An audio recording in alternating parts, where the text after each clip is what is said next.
Assalamualaikum warahmatullahi wabarakatuh.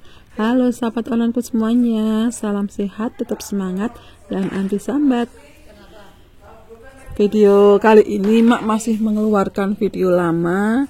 Ini pas latihan okupasi terapi di rumah sakit. Kita latihan membuka jari ya. Jadi usahakan kalau pas membuka jari itu, pas mengambil barang, ujung jari kita yang ditekankan ke barang yang diambil. Ini baloknya tuh ada perekatnya, yang di atas bawahnya tuh dikasih perekat, jadi pas kita narik itu lumayan ada perlawanan. Bagus ini untuk melatih jarinya. Sayangnya kalau beli alat ini mahal, padahal aku membutuhkan buat latihan. Kalau tadi gerakan jari kita, gerakan mengambil yang ada perekatnya, sekarang kita fokus gerakan tangannya untuk memasukkan balok ke tempatnya semula. Jadi ini baloknya tuh ada yang di papan tuh ada kotak-kotaknya buat masukin baloknya.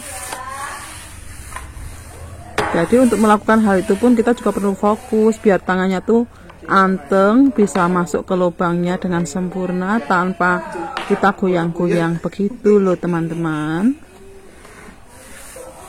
Tapi ibu juga kalau di rumah kita harus pakai apa yo? Oh, aku tahu, bisa beli balok yang susun punya anak-anak tuh loh, bisa buat latihan itu. Sekarang ganti alat lagi. Ini masih sama, kita latihan jari, membuka jari. Jadi kita harus memegang dari yang kecil dulu, baru nanti yang besar. Mainnya kalau okupasi terapi itu persis kayak anak PAUD. Tuh, kan ini sama saja dengan gerakan membuka jari. Lucu ya. Kita kembali jadi anak kecil lagi. Aku kemarin selama 3 tahun okupasi terapi ya latihannya kayak gini. Biar saraf di tangan tuh terpancing untuk bergerak dan beraktivitas lagi. Ini yang lebih besar, lebih lebar, jadi cara membuka jarinya semua harus bertahap ya. Jadi mulai ambil dari yang kecil dulu baru yang besar. Pokoknya gerakannya membongkar pasang nih, mainan bongkar pasang kita. Tuh, kalau udah dilepas dipasang lagi, dimasukkan lagi ke tempatnya yang semula. Wes pokoknya bingung ke. Mana pernah dulu kepikiran hal kayak gini kan?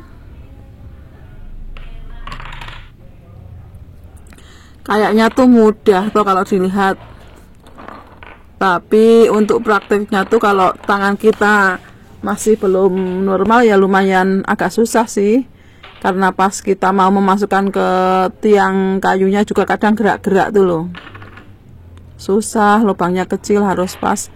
Jadi kita harus mengontrol gerak tangan kita supaya perintah otak tuh bisa nyambung dan nggak salah untuk memasukkannya. Begitu teman-teman. Ayo, di rumah punya mainan nggak? Punya anaknya, punya cucunya, punya keponakannya, bisa yuk buat latihan tangan buat teman-teman yang tangannya masih rewel dan manja kayak tanganku, kayak jariku ding, jari-jari tanganku yang masih manja menjelita. Nggak apa-apa, masih tetap punya stok semangat. Cuman kalau sekarang aku nggak pernah okupasi terapi yang di rumah sakit, jadi okupasi terapinya di rumah dengan gerakan kita sehari-hari, makanya bikin lama ini pulihnya. Kalau sekarang gerakan beda lagi, kita gerakan menjumput atau mengambil barang yang lebih kecil terus dimasukkan ke botol. Tetap harus fokus. Ya gitu deh, selama 3 tahun aku belajar okupasi terapi di rumah sakit. Enaknya tuh kalau kita okupasi terapi di rumah sakit, kita ada terapisnya, terus kita ada yang ngelatih, entah stretching atau apa tuh ada partnernya, dan gak bakalan salah gerak juga. Ini pas aku disuruh stretching membuka jempol. Terus bapak-bapak yang depan aku itu latihan kayak yang tadi aku praktekkan juga di video sebelumnya.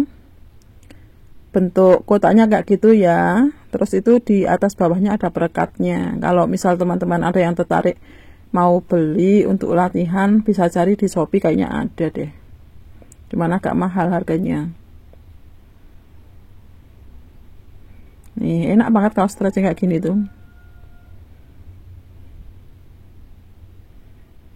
Kalau di rumah nggak ada yang latih kayak gini. Masing-masing pada punya kegiatan dan kesibukan sendiri-sendiri. Sayangnya di rumah sakit yang sekarang juga nggak ada okupasi terapinya. Padahal aku masih butuh, masih pingin latih gerakan-gerakan kayak gitu. Ini yang di depan aku juga murid senior loh. Sama-sama stroker, penyumbatan. Kalau beliaunya lemah kanan, aku lemah kiri. Sama-sama dulu di kelas okupasi terapi, kita 3 tahun belajar. Tapi habis itu aku keluar pindah rumah sakit, dan ternyata di rumah sakit, kedua rumah sakit yang aku pilih itu nggak ada kelas okupasi terapinya. Sekarang pasca stroke 4 tahun, kira-kira ada teman yang penasaran dengan perkembangan tangan dan jariku nggak? Halo, gimana? Ada yang penasaran nggak? Kalau di rumah nggak punya alat-alat ya kayak rumah sakit, adanya gelas ini sama cemilan. Ayo kita manfaatkan buat latihan. Jadi kalau kita mau latihan jari, usahakan kalau pas mengambil itu kita harus benar-benar merasakan di ujung jarinya, di ujung jarinya sini yang benar-benar bekerja untuk mengambil barangnya. Bukan kayak gini, tapi ujung jarinya.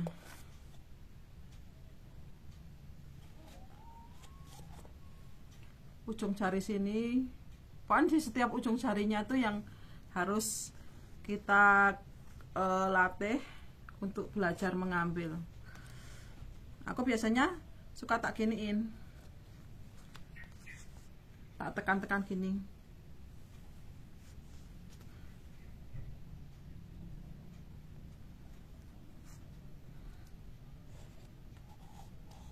Kelihatannya sepele, tapi kalau buat stroker yang terutama punya masalah dengan jari, yo sepelenya tuh lumayan berat memulihkannya. Buktinya aku udah 4 tahun agak serak, 4 tahun okupasi terapi, 4 tahun pemulihan stroke, 4 tahun pemulihan stroke, lebih 3 bulan malah, dan beberapa kali ikut okupasi terapi, 3 tahun ikut okupasi terapi. Jariku juga belum pulih seperti yang diimpikan, yang diharapkan.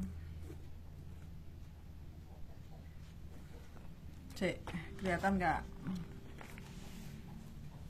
Jadi kalau keseharian kita di rumah juga tanpa harus di depan kamera, juga harus sering melakukan gerakan melatih bagian-bagian tubuh kita yang lemah. Bukan cuma pencitraan di kamera aja, jadi di belakang kamera juga harus tetap berlatih. Nggak kelihatan ya pas nyuput ya. Bentar, tak tumpahin.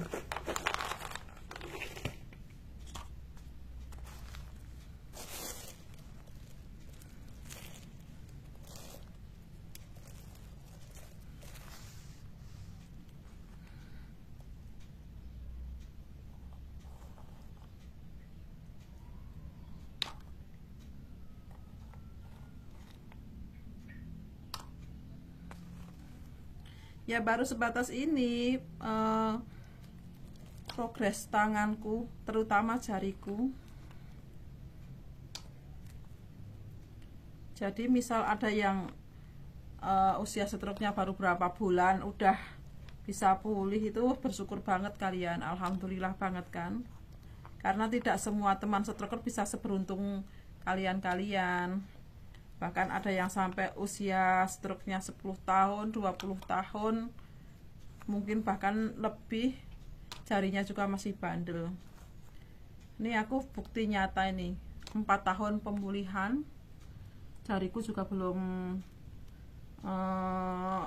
sesempurna dulu pas belum stroke, belum bisa normal kayak dulu. nggak apa-apa, yang penting kita tetap semangat dan mau melatihnya, menggerakkannya juga. Kalau di belakang kamera tiap hari, tiap melakukan gerakan, aku juga pasti menggunakan jari atau tangan untuk latihan. Misal megang sesuatu atau pas kupas sesuatu tuh sering tak gunakan ini jarinya.